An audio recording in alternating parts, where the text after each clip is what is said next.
Hey everyone, it's Ashley Jones, Event Director at Marketing Showcase. Thanks for watching one of our recordings from Marketing Showcase Online.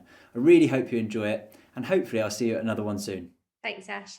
Hi everybody. I'm Katie from Vuba. If you don't know Vuba, we're a full digital marketing agency. We do web design and development. We've got a great technical department. We do SEO. We do social content and ads and engagement.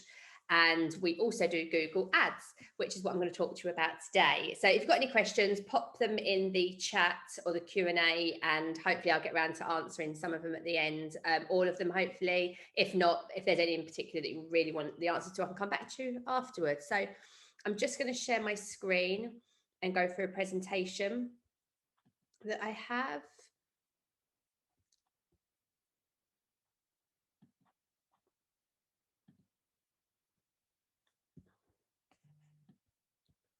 So why should you invest in Google Ads? Hopefully, this is everything you need to know about Google Ads campaigns. So to keep, sorry. So what is Google PPC? So a lot of people refer to Google as PPC, but there are other elements of PPC as well. Some people refer, let's say, purely meaning Google. Other people refer to PPC as any type of pay-per-click advertising, which could be on social media as well. So most of the social media platforms offer an element of pay-per-click. So pay-per-click is an online advertising model which an advertiser pays a publisher each time an advert link is clicked. So you essentially, it's a way of buying visits to your site rather than earning it, or with brand awareness, you'd kind of put yourself in front of as many people as possible just for people to be seen. This way you set yourself a budget and you only pay for that click through to your website if they actually take that action that you want. So some people see it as a low risk, other people will have other opinions on that. But essentially, you pay for what you get. Why should a business do Google Ads? So search engines where people look for solutions. So if you do Google Ads, you're putting yourself in front of people that are already in the mind of looking for your service. They know what they're looking for, and they're somewhere in that buyer funnel. So that you've got the awareness, the consideration, and then the action that they will take. So you want to be there for every one of those with different ads. So if someone's going to a search engine, they're already wanting to spend money or find information out about what it is you do. So you're essentially putting yourself in front of red hot customers. So it's then the job of whoever is running your Google Ads to make sure that your ads are as appealing as possible. The benefits of doing Google Ads, it's probably the best way to get on the first page of Google. As any of you may know, it's really hard to get that prime real estate on search engines and be as high up as you can on page one. The vast majority of traffic will only stay on page one. So you want to be there every single time when people are looking for you, being above your competitors with the right messages and looking as appealing as possible to the right types of people. Pay-per-click provides immediate traffic. So if you are a business that's looking for results straight away, Google pay-per-click is by far the best way to do it. SEO is brilliant and really great for a long-term investment, and you should be doing that as well. But what a lot of people do, they want to get the website ranking, but they also want leads straight away. So you have SEO worked on your site in the background while that builds up, and while you're waiting for your rankings to build up, you can supplement the leads by doing pay-per-click advertising on Google to drive traffic to your website immediately. So it provides consistent traffic as well. There's a lot of work that goes on in the background to optimize the campaigns to make sure that they're working in the right way, and changes can be made in the minute, every minute if need be, to make sure that you're always getting the right people and getting the right volume of traffic through to your website. It allows you to reach a targeted audience. So you're in control, or whoever's running your campaigns are in control of, to a huge degree, of who sees you and who's not. And there's lots of different variables that come into that as to how to make that work. But essentially, that's the skill of the person running your Google Ads campaign for you. You can easily change your ads. So when we talk about Google search ads, we're talking about, I'll come on to this in a minute, but it's about the text that you see on the search engine page. Those are your ads, and it's about making that copy as appealing as possible. And you can easily test your ad campaigns as well. So the best way to do it is do split testing, because there's not one thing that's going to resonate with everybody. So do split testing and work out what works best with different sets of audiences, and then you can continue to build your audiences that way. You can reach more people, you can track your results. Everything is so transparent. If any of you have ever looked into Google Analytics, I'm sure you'll all agree with me, there is a huge wealth of information there. And all of this is, you have a Google platform, your Google Ads platform, which then talks to your Google Analytics platform, and it's a really great way to know exactly the money that you're spending, the return that you're getting. And you can schedule your ads as well. So what you've been missing if you don't do PPC, you're going to be missing out on doing consistent exposure with good rankings, consistent traffic, consistent drive for conversions, the flexibility of a great ad campaign, and excellent ROI, because that's what we're in business for, isn't it? To make sure that every pound we spend, we get more than a pound back. So how can Google Ads improve your business? It takes time for your website to start generating a healthy amount of traffic, organic traffic. And most of us aren't in business to sit around waiting for our rankings to climb. So we want to get traffic straight away. Traffic is the key ingredient. If you've already built a great website and you have a great quality product or service for sale, then it's positioned correctly for your buyers. The key ingredient that you're missing is your traffic. And pay-per-click advertising can solve that really quickly in most cases. What different types of Google ads are there? So before I move on to this, if you've got any questions on any of the basics on how it works, please pop them in there. So the different types of ads that we've got, Google search ads. So I sort of alluded to this a little bit. Hopefully you can see from the picture that I've got here, this is a good example of, this is a Google search ad where you've got the headline, you've got the sub-headline, then you've got your body copy. And the little blue bits that you've got at the bottom are called site link extensions. And what that is, it's about getting people to the right page of your website as quickly as possible. And if you do that, then they're more likely to convert. So site link extensions are really good to have. They provide a really great experience, and they also help your quality score on Google as well. And your quality score will also be a big thing that determines how successful your campaign is, as well as it's not just all about the person who pays the highest or is willing to pay the highest for the click. It's also about your quality score as well. So there's lots of different elements that go into making that quality score work. Display ads. So these kind of run inside the same way that you would maybe do social advertising as well. So search ads we've talked about so far is putting you in front of people that are searching for your product or service. Display ads are image-based, and they let you reach people visually with engaging ads, and they go across millions of different websites and apps. The display ads are a great way to expand the reach of your search campaigns to other parts of the web. They allow you to follow the person with remarketing. So if somebody's already visited your website, you can then follow them around the internet with your banners. So it's just about putting you in front of people that are in the mind of buying your service and getting your brand noticed. Video ads are brilliant. They work really well.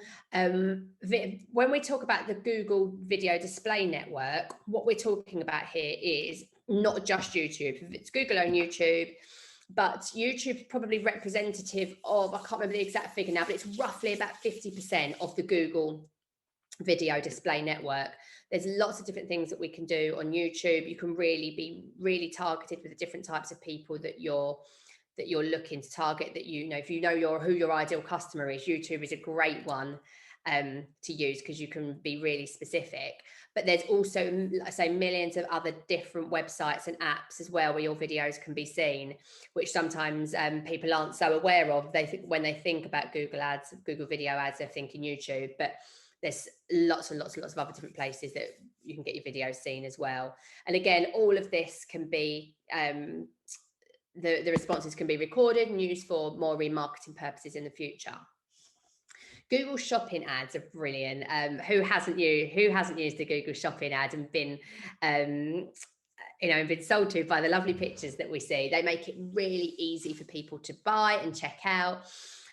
Shopping advertisers are, advertising to shoppers who are ready to buy. Shopping campaigns are ideal if you're a retailer or looking to sell your product inventory. Shopping ads appear on search results in the shopping tab. If you've got a product that you can sell online, you need to be doing shopping ads, because they take precedence over all of the. Not only do they take the best positions, because they're the only visual thing that you can see on that page, they're really eye-catching, and it's just a question of getting people to choose your product over choosing others. And there's a lot of things in the background that we know as marketers that will work for shopping ads and possibly not work for other shopping ads, but it can be quite a complex process to manage in the background as well. So if you do sell a product online, please get in contact with us about this, and we can talk you through. We might be able to give you some hints and tips on this.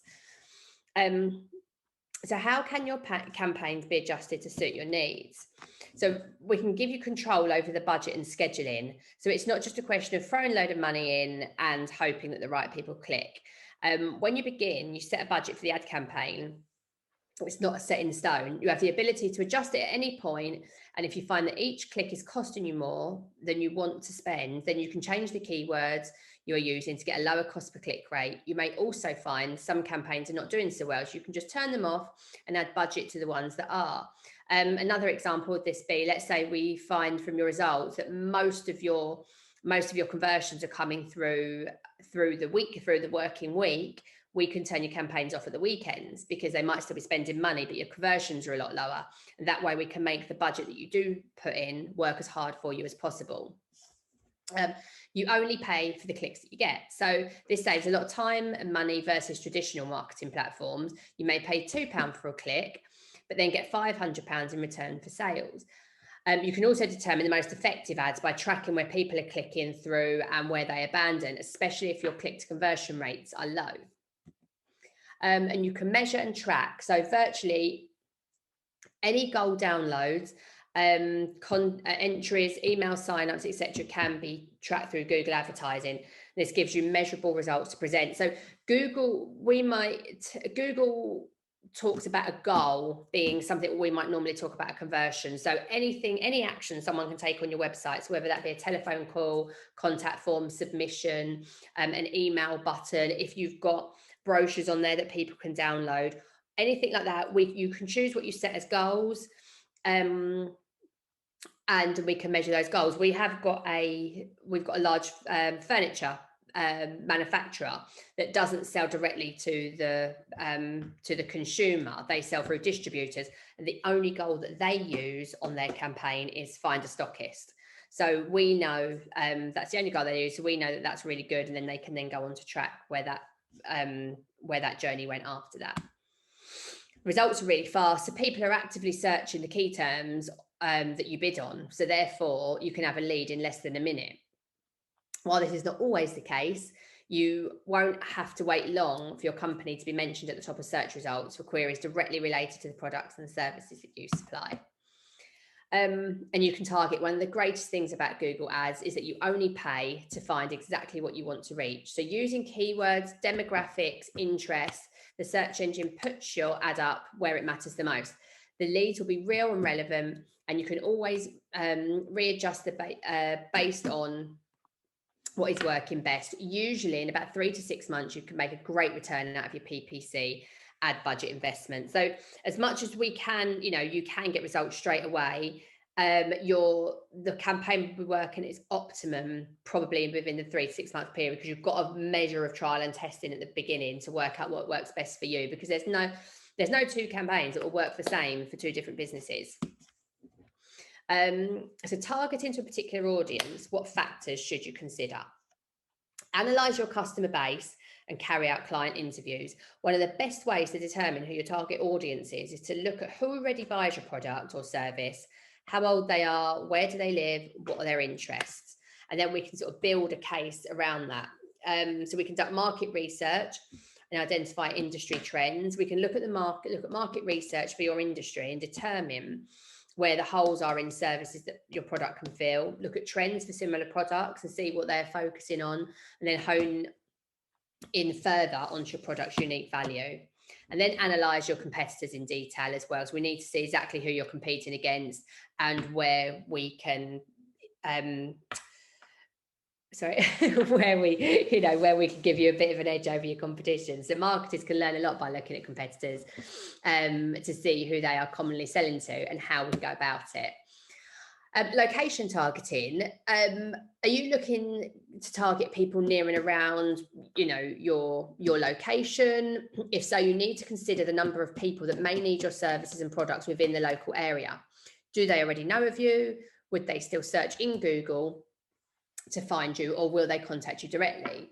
On the other hand, if you're looking to expand your reach, if so, are you looking to target, rural locations or a city? Considering geographical location is important and will help your business to have a good start for your marketing. The other thing to consider as well is how people, from a geographical point of view, how people buy your products. So let's say, for example, you're based in London and you sell to, let's say you sell to the London area.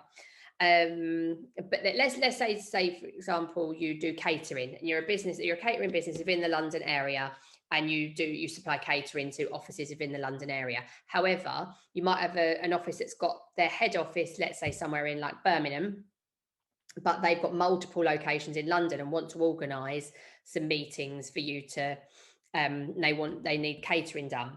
So that office in Birmingham, although they're not situated in London, they may search for caterers in London. They may just search caterers. So it's really important where that you consider where the person is based and where they're actually the area they're asking for as well. So I'm not sure if that makes total sense, but some people put the area in, some people won't do, and it just sort of depends on where that person's physical location is as well. If you need any more information about that, let me know afterwards. So if you're interested in learning more about Google Ads, then let me know. You can request a free copy of our Google Ads guide to find out more. A couple of the benefits of any of this you can do yourself. I'm sure lots of people have had credits before from Google. You spend £75 free credit. If you've ever done that, you'll kind of realize how easy it is quickly to burn through that budget. It is very easy to burn through budget. So it's definitely one of the things that is definitely worthwhile getting an expert to run for you, because there's so many different variables involved in what can make or break a campaign and what can make you burn through money really quickly. So one of the reasons why you should use a professional is that professionals got lots of experience. You might have people that have worked in your industry before, so already a lot of that learning's already been done to work out what the best cost per click is, and cost per acquisition and that sort of thing. But like I say, it's something you can do yourself, but the more experience someone has at doing it, not generally the better results that you will get. So I'm going to stop sharing my screen now, and I really welcome any questions that you have. Katie, thank you very much for taking us through that one. A great session as always. Just before we get underway, we have got a few questions that have come in. I'm going to launch the poll to get hold of Vuba's free PPC guide, which follows on from Katie's talk. So I'll leave that poll running in the background. If anyone wants to get hold of that, they can. If I can just direct people to the Q&A box, that's where you ask questions for this short Q&A session, but it's also where you put thumbs up on all the other questions so that they get to the top of the list and they're more likely to be answered. So if everyone can head over there and have a look at the questions that have been asked, they can do that now. Katie, as I say, excuse me, a few questions that have come in. I'm going to read them from top to bottom. So Sam's asked, I'm interested in Google Ads, but work for a non-profit organization with limited budgets. Are charitable rates available from Google? And are there examples of other charities using Google Ads? So splitting that into two, do Google do anything for charities? And have you seen any good ads campaigns ran through charities? Yes, you can. So Google, you can apply to Google for a charity. I can't remember actually the name of what they call it now, but it's like a charity grant. And what they'll do, they'll give you a certain amount of click budget to do Google Ads. However, there is a lot of criteria that you have to follow. So you have to do, I think they cap you at, I mean, as of last year, was the last time I looked at this, they cap you at spending about, I think it's about £2 per click. You've got to spend a certain amount of your budget each month to be able to get it. And you've got, so we're not one, we did look at doing it, but well, we just haven't got around to doing it because we don't have many charities at the moment. But there are certain agencies that are certified by Google to run charity campaigns for this specific grant. So that could be one area to look at. But if not, any agency can look after it for you. But then you'll then just be in the normal boat with everybody else, and whatever you're bidding on, other charities will be doing it as well. So you won't get a preferential rate because everyone will be getting the preferential rate, and it's just in the same situation as everybody else. Understood. And have you seen any good charity campaigns using Google Ads?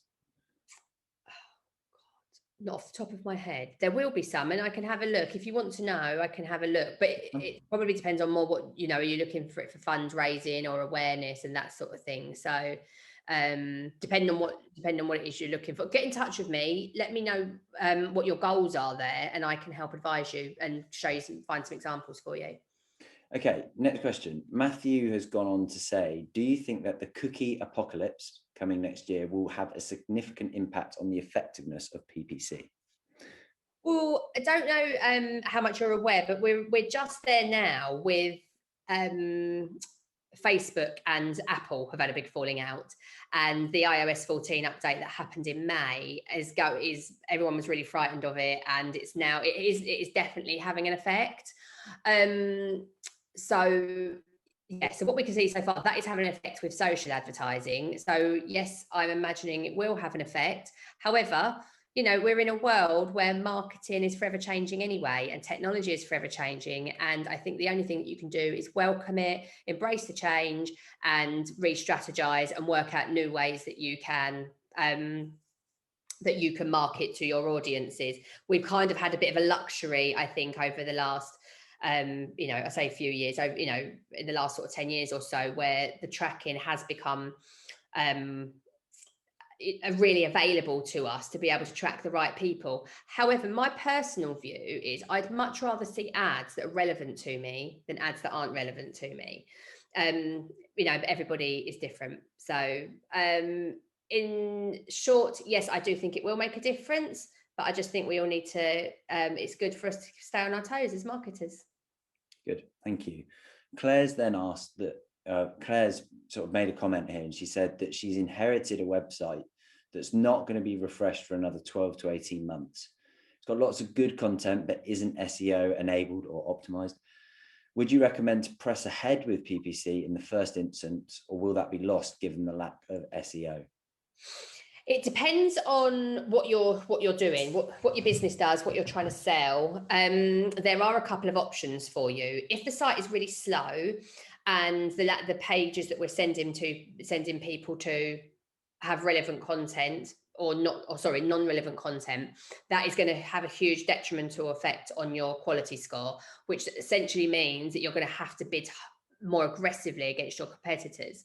So one alternative for you to do would be to have specific landing pages, whatever it is that you're, for your set that you're selling, service or product.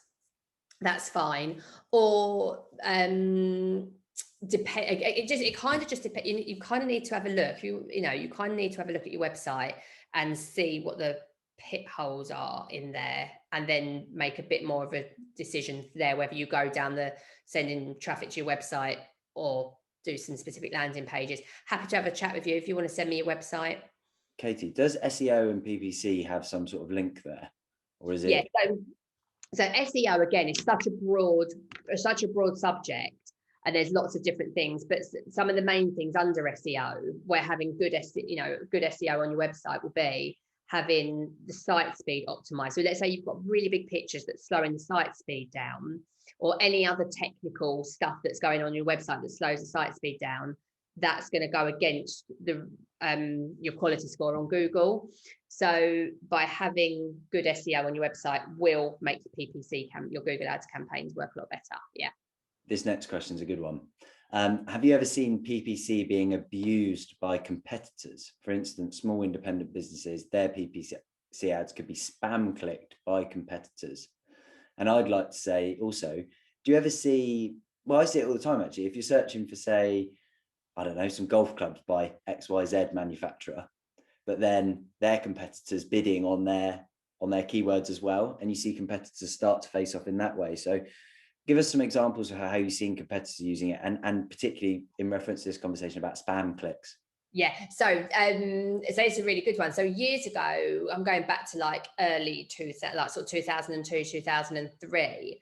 I used to work on advertising in the motor industry, and blatantly the motor dealers would tell me that they have people, or they know that actually they would never admit to themselves, but they would tell me that they know their competitors are paying students to go and sit into an internet cafe and just sit there and click on their ads over and over again. And it was a thing. It was especially in that industry, it was a thing that people did. And so Google, I don't know what year it was, but Google brought in this thing called click fraud. So what will happen is now they've got some really clever technology that if they notice an unusual amount of clicks through to the website, people can still get through, but it won't come off your click budget. So you're protected there. So that's really good. And what was the other question? I was just saying that you answered it with your motor trade question in terms of competitors saying when they're paying for clicks, basically Microsoft bidding for clicks on Apple, for example. Yeah, but that happens, and that's kind of just healthy competition as long as it's relevant. Interflora was one. I used to have a lot of florists that would bid on the word Interflora. It's really expensive, but that wouldn't be part of the Interflora group. But do you think you should be putting budget into your own name just to try and combat that, your own logo? So I should be paying for PPC ads for Marketing Showcase, for example. There are exceptions, but loosely speaking, we do for most people, we say you should do, because you don't want someone search for your brand name. You don't want your competitors to come up and then you're then there organically. But then at the same time, if you've then got to look at your budget. If, let's say, it's only you that's coming up and the majority of your traffic is coming through from your Google ads and you're sitting in position 1 organically, there's probably not a lot of point in doing your... I came across a really cool bit of software, which I'm just trying to find in my emails. Here you go. I'm going to put this website in the chat for anyone that's interested in ClickFraud. Katie, you might have heard of them. Have you heard of a company called Beacon? Fairly new. No. It's particularly for Facebook ad fraud, PPC click fraud protection. So there is software out there that will manage that as well. I know Google do it themselves, but there is third-party stuff too. So I put that in the chat for anyone that's interested. Sandra's put, not all of our conversions are recorded within Google Ads yet. We are working on it. Would any of the automated bidding strategies work, or should we stick to manual cost per click? Mostly manual. We don't use many of Google's automated bid strategies. However, then you've got to kind of work that you've got to offset how much time you're putting, how much of your own time you're putting in versus, how much more cost effective that's making your cost per click versus if you just use the automated bidding strategy, which left you to go off and do loads of other things that made money for the business. So it's kind of a bit of a case by case basis, really. But as an agency, we don't use many of the automated bidding strategies. Hi everyone, thanks for watching another recording from Marketing Showcase Online. I hope you enjoyed it. Just to let you know, we've got all of the recordings uploaded to our brand new YouTube channel, so go over there and check it out if you want some more great content. We run these events once every month, free of charge, so head over to our website to grab tickets for next month's event. I look forward to seeing you there.